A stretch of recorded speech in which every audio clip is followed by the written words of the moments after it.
Bellator 278, Velasquez versus Carmouche in the Bellator Women's Flyweight Division. That is the main event for the flyweight belt. Liz Carmouche, former UFC title challenger, I believe twice, against Valentina Shevchenko and against Ronda Rousey. We got Juliana Velasquez, the undefeated, really solid prospect over here in Bellator. Should probably do very good inside of the UFC as well, but I think she'd probably lose to like Valentina Shevchenko.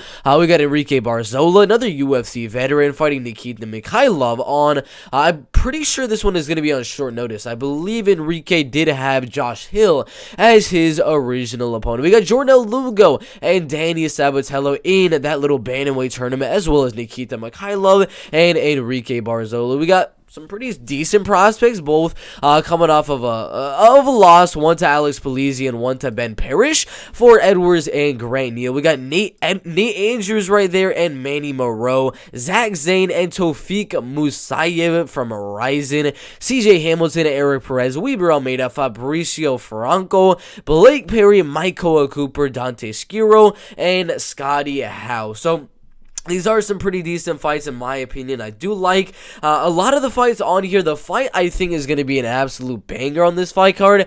Probably going to be Enrique Barzola, Nikita Mikheyev, and then maybe, possibly Michaela Cooper, Blake Perry. I just think for however long that fight does last, it's going to be a very solid fight, in my opinion. So I cannot wait for that fight. We're going to do our full card prediction right now for every single fight on this card. So right now, we go on to the Bellator welterweight division. Dante, Shiro, and Scotty Howe in the welterweight division. Scotty Howe with a 5-3 record, losing to Keone Dix. I mean, not the worst loss you could have out there. Ryan Walker as well as Jake Smith by a split decision, beating Zaxton Kamaka and then Timothy Tivis. That is not a bad loss by any means, or a bad win by any means. Beating a guy like Timothy Tivis over there and losing to very legit guys. I mean, he's losing to pretty decent opponents over there. But this fight right now, I mean, the fight with Dante Shiro, he's going to get absolutely mauled. Scotty Howe, he's going to be smaller in terms of height, in terms of reach. Dante's the better wrestler. He's the better grappler. Striking, he's going to be taller, lengthier, so he's going to have the advantage there. I cannot see this fight going any other way than a Dante Shiro absolute domination. He's only lost recently to Logan Storley, who we just saw go out there and just destroy Naomi Gracie on the feet. And guess what? This man got a split decision loss to Logan Storley, beat Victor Moreno, Kenny Robertson, and then lost to Agalan Thani by split decision in one championship, and then Jesse Erhoyne right there. I mean, he's beaten Robert Guerrero, who's a very solid win. He submitted him right there. I mean, he's got a lot of very good wins on his record, and the losses are also very solid. So I think Dante Shiro, wherever he wants this fight to go, he will win the fight. I'm going to go, ground and pound TKO or submission in the first or second rounds. Michaela Cooper and Blake Perry in the welterweight division, 0-0, but with a few of those amateur fights here and there. Submission win, and then a knockout win there. But you kind of see where I'm going with this. He's probably got to get the fight down, especially if he's fighting a guy like a Michaela Cooper, who is the brother relative of Ray Cooper III, who is just an absolute beast over there in the PFL. I believe a two-time champion, if I'm remembering that one correctly. But guess what? The man himself and Blake Perry has already fought another one of the Coopers in Blake Cooper right here. And guess what Blake Cooper went out there and did? He knocked him out easily in 9 seconds of the very first round. So yeah, if one Cooper does it, another Cooper can probably go out there and knock him out. Michaela Cooper's also coming off a crazy knockout in Titan FC. Before that, getting another knockout. And guess what? Another knockout win. They're setting up Michaela Cooper for an easy win right here. You already know that's what Bellator is looking to do. It's just get him an easy win. So yeah, that is my prediction. I think Michaela Cooper should go out there and get another TKO win in the first or second rounds. Weber Almeida and Fabricio Franco in the featherweight division. Weber Almeida, very solid opponent here. 5 wins and 1 loss. He did lose to Johnny Soto, which, you know, is not really the best loss you're gonna have in your career right there, but it was to more of a wrestler, grappler type of guy. If he's fighting other opponents that are mainly just strikers, usually Weeb Almeida is gonna win, because he usually does have that upper hand in the striking realm. Fighting a guy like Fabricio Franco, who did his last fight was about 7 months ago. He did lose a decision, but it's not like we know too much about the guy. I mean, his last fight before that Miguel Villegas fight right there in 2021, it was in 2019, then 2018, then 2017. I mean, he's not a very active fighter as of lately, and he's a solid striker as well, but against not as near the competition of Weber Almeida. I think it could be close, maybe if he goes out there with a heavy wrestling and grappling game plan, but I don't think our Fabricio Franco is really near the wrestling and grappling of Johnny Soto, so I see the fight staying on the feet, and I'm not going to go a knockout win here. Fabricio Franco, I think, should be good enough to at least not get finished in this fight. I mean, if you look at the losses here, he has been finished before, but they're mainly submission losses. 3 submissions and then 1 decision loss. So for knockout, I don't see it happening. Weber Almeida by a decision. Eric Perez and CJ Hamilton in the bantamweight division. Eric Perez, a very solid opponent, fighting in the UFC for a few years here and there. He's going to be taller, he's going to be lengthier, he's got the better experience, to be quite honest. I mean, in the UFC, where he fought from 2012 all the way up to 2016, fought some really legit guys, got on a 3-fight win streak in the UFC, all by first round finish. Then he lost it to Keia Mizugaki by split decision, got back with a dominant unanimous decision. Then he got submitted, but then boom, Taylor Lapilus, Francisco Rivero Jr., and then Felipe Arantes. Now, all of those are decision wins, which is the most likely reason that the UFC did cut him from the promotion, but he went over to Combate Global, got a few knockout wins, third round knockout, first round submission, but then he went over to Bellator and really got a step up in competition, got knocked out by Toby Misesh, which is not really the best opponent there, lost the decision to Joshua, but then he beat Blaine shut right there. I do believe the grappling is what's going to get him the win here. Striking wise, I can see Eric Perez winning the fight on the feet, but it's not going to be like a super dominant thing or anything like that for Eric Perez. I don't think he's going to absolutely destroy CJ Hamilton on the feet. But yeah, I do think the game plan for Eric Perez is going to be to go out there and take him down. CJ Hamilton, with 15 wins and 9 losses. I mean, he lost to Matheus Matos, Magomedov, both in the second round, roughly around the same exact time. He does not have a good thing with that second round and getting finished. Jimmy Flick did it, Magomedov did it, Matheus Matos did it. I mean, so many guys are submitting him, TKOing him in that second round. I really don't know why, but I don't expect to finish here. Eric Perez hasn't really been that finishing type of guy in quite a while, since 2018. That was the last time he got a finish, but I think this one's mainly going to be a close fight. I don't think it's going to be a domination by any means, but I am leaning Eric Perez to win. I do think he's going to go out there, put on the pressure on CJ Hamilton, mix in the takedowns, and kind of just grind towards the decision. I do not expect to finish here. Some people might, because CJ Hamilton is coming off a few submission losses. I just threw up. But yeah, he is coming off a few losses right there, but I really don't think it's going to matter too much. I mean, yeah, he did get finished in a few of those losses, but again, like I said, Eric Perez has not really been getting those finishes as of late. The odds for this fight, I don't know why they have so many fights right here on Bellator 278 or 279 right there, but yeah, Eric Perez is a 3-1 favorite. They are saying the fight does not go to decision, but again, I'm gonna lean that the fight does go to decision. CJ Hamilton probably wants to keep that contract with the UFC, stay alive or with the Bellator, and stay alive with the promotion and not get cut. So he's just gonna look to not get finished, maybe even win the fight. By some means, he goes out there and does that. But yeah, Eric Perez is pretty much better everywhere. Striking, grappling, wrestling, he'll grind out a decision there in the Bellator bantamweight division. Zach Zane and Tofik Musayev in the lightweight division. Now, I've heard rumors of the fight being canceled, so I'm really not 100% sure if I even should be doing this prediction, but you guys kind of get the gist. It's a 96% favorite on the Tapology predictions. The betting odds are 12-1 in favor of Tofik Musayev right there. Zach Zane just lost to Guilherme Faria by leg kick knockout win. And I'm going to be honest, Taufik is much better than Guilherme Faria. Maybe not like Louis Gradzabov level, but Max Roscoff, if Max can go out there and finish him, just Taufik Musayev should definitely go out there and be able to get the finish here. He's got really good power in his hands, knocking out Johnny Case, Damian Brown, Darian Cruikshank. That's a solid win. Marat Pirayev, that's an amazing win over a guy that was on a very long win streak at one time. Before he lost you, Mateusz Gamrot, Taufik Musayev, and then a few other guys here and there. But those are the guys in the list of Taufik Musayev is literally Mateusz Gamrot. And Taufik finished this guy faster than Mateusz Gamrot was able to. So this dude's going to dominate here. I'm expecting, if the fight is still on, I really don't know if it is, because I've heard rumors that it is canceled, but if it is still on, Taufik Musayev should absolutely dominate. Finish in the first or second rounds.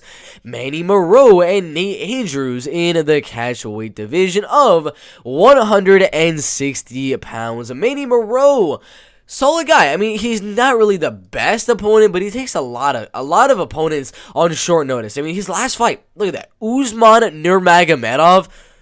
Who in the world is signing up to fight Usman Nurmagomedov on short notice? And he, you know, as the odds do suggest, 13-1 right there, 98% going Nurmagomedov. It was fairly obvious what was going to happen in that fight, and he got knocked out in the very first round. Did lose to David Putvin right there. Victor Martinez, that's a little bit of a good opponent right there. Nate Andrews is also on the card, but that's who is actually fighting here. But yeah, that's the one we got to look at, is because he did get submitted in the fight in the third round, and Nate Andrews getting knocked out a lot recently. Got knocked out by Syed Awad in his last fight, lost a decision to Chris Wade, another decision to Chris Wade, and then a long time ago, Jemiel Adkins right there by a decision. But all of these submissions on his record, he's already submitted Manny Moreau. He submitted so many other guys that are way better than Manny Moreau as well. So I feel pretty confident that he should go out there and get yet another submission win. He beat Rashid Magomedov, Bryce Logan. I mean, so many solid guys. And Julian Lane, let me bang, bro. He's beating so many solid guys. I just the losing streak that Nate Andrews is on.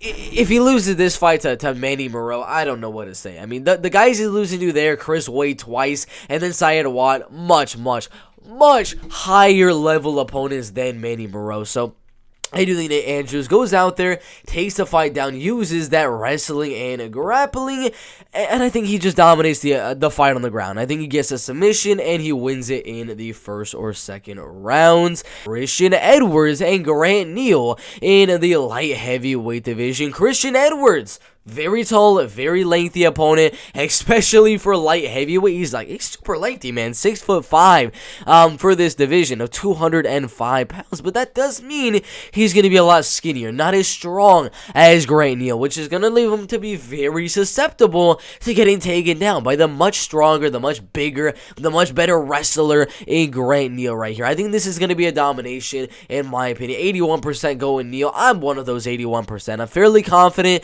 that the Grant Neal is going to go out there and out-wrestle, out-grapple, and just ground and pound Christian Edwards for 3 rounds, honestly. Yes, Christian Edwards is a good prospect. He beat Simon Boyan, Hamza Salih, Marco Kuch, but look at those guys. None of those guys are on the level of Grant Neal, and he got knocked out by Ben Paris, for gosh sakes. So yeah, Grant Neal by domination there. I think he ground and pounds his way to a dominant, unanimous decision. Jornel Lugo and Danny Sabatello in the bantamweight division. Danny Sabatello, 11 wins and 1 loss, 29 years old, compared to the 26-year-old Jornel Lugo, who is undefeated. He's taller. He's not as he's lengthier, but he's not as tall as Danny Sabatello. But this is an interesting fight. Jornel Lugo is going to be the better striker. He's a little bit lengthier, and he's got very good Brazilian jiu-jitsu as well, submitting Keith Lee in his second to last fight with literally no time to spare in that first round. Guillotine, rear naked, and then another ref stoppage there. But yeah, this fight should be fairly self-explanatory in my opinion. He's beaten some solid guys till now. Harry's Bonfiglio, Cass Bell, Keith Lee, Brian Moore, Skylar Suto. I mean, all of these guys are very legit. But Danny Sabatello is on a whole nother level. Danny Sabatello, the wrestling of this man is absolutely amazing. He dominated Chris Johnson. He dominated Raymond Ramos. He dominated Taylor Moore. Damon Blackshear was a very good prospect there. And then he went out there and dominated Brett Johns, a man who in the UFC only lost to Aljamain Sterling and Pedro Munoz. That is it. Those are the guys he is losing to. And this man absolutely dominated him. Danny Sabatello should win this fight. He's a much better wrestler, much better grappler. Should grind to a fairly easy decision here against Jornel Lugo. Really good fight there in the bantamweight division. Enrique Barzola and Nikita Mikheyev at the bantamweight division. This is going to be a solid fight as Nikita is coming in on short notice. He's 23 years old. He's taller, not as lengthy. I mean, just as lengthy as Enrique Barzola, but he's 9-1. He's a very good prospect, dominating Blaine Schutz, Brian Moore, Muhammad Aminov right there, who's a 13-0 undefeated prospect, and then beating a lot of guys over there at Fight Nights Global. Only losing to Alexander Podolski, however you say that name, but this is a humongous step up in competition here, fighting Enrique Barzola, who is 17-5-2, only losing to Kevin Aguilar. It was a little controversial there. Then Mozart Evloev, one of the best wrestlers in that featherweight division. Kyle Bochniak barely, and then a few other guys. But he beat Gabriel Benitez, Matt Bassetti, Brandon Davis, Bobby Moffett, and then he just recently beat Darion Caldwell as well. And I think his striking is going to be better than Nikita Mikheyev. The grappling, the wrestling, going to be very even, but I think we're going to see this fight kind of play out on the feet for most of it. And I do think Enrique Barzola should have the edge pretty much wherever the fight goes, maybe except for the wrestling, but I can't see Nikita Mikheyev taking down Enrique Barzola and holding him there, especially because he is coming in on short notice. Yeah, I'm going to go with Enrique Barzola by a decision in the Bellator bantamweight division. Juliana Velasquez and Liz Carmouche in the flyweight division. Liz Carmouche, very underrated right there. 16 wins and 7 losses, losing to the one and only Valentina Shevchenko. She did lose to, like Misha Tate, Alexis Davis twice right there. Ronda Rousey, Marloes Coenen, Sarah Kaufman. But she's also beaten some very solid opponents. Jessica Andrade by knockout, Laura Murphy unanimous decision, Caitlin Chukagian by split decision, Jennifer Maia, Lucy Pudilova, Deanna Bennett, Vanessa Porto, Kana Watanabe. I mean, she's got some really solid wins recently here inside of Bellator. I mean, 35-second knockout win in the last one. Absolutely insane in my opinion. But this is interesting. This is very interesting because, yes, Juliana Velasquez is younger. She is the champion. She's going to be taller. Actually, not taller. She's going to be lengthier than Liz Carmouche. She's probably going to have the jiu-jitsu advantage over Liz Carmouche. But Liz, I'm going to be honest, has the pressure advantage. She's got the power advantage. She has the volume advantage. And I don't know about you guys, but I'm thinking of going the underdog here. I definitely think it'll be a decision. I don't think undefeated champions like Juliana Velasquez, especially in women's MMA, I don't think they're going to get finished or anything like that, so I do see the fight either way. Whoever wins here, either if it is Juliana Velasquez or if it is Liz Carmouche, I think it'll be a decision, but I think Liz Carmouche gets it done. I think she's going to put on the pressure on the less experienced Juliana Velasquez. She's going to put on that volume. She'll eat a few shots coming in, and then she'll kind of look to just control the fight in the clinch, use her experience to win these rounds, and I think 48-47 decision, Liz Carmouche. Really good fight in the women's flyweight division, and that is pretty much it for the Bellator 278 Velasquez versus Carmouche full card predictions. I got Liz Carmouche winning, Enrique Barzola winning, Danny Sabatello, Grant Neal, Nate Andrews, Tofik Musayev, Eric Perez. I got Weeb Almeida, Michaela Cooper, and Dante Shiro. Those are the full card predictions. Like, subscribe, and we'll see you in the next one. Let's go. Thank you guys for watching that video. video. If you guys liked it, make sure to hit the like button, subscribe, and do all of that good stuff. And if you want to see all the bets we're going to make on this card, as well as any other UFC, Bellator, and PFL card, for literally a dime a day, 10 cents a day, or $2.99 a month, you can click the link. It's going to be right down here in the last 10 seconds of this video. That link will give all of my MMA bets for PFL, Bellator, and for the UFC for only $2.99. And if you want to go a little step further, for $9.99, that is all bets, no matter what MMA organization, basketball, tennis, soccer, boxing, whatever the case may be, whatever I'm betting, you get all of the bets right there. So $9.99 or $2.99, still arguably the cheapest cost out there for betting. You want to click that one, it's going to be down right there. So make sure to like the video, subscribe, become a channel member, and we'll see you in the next one. Let's go.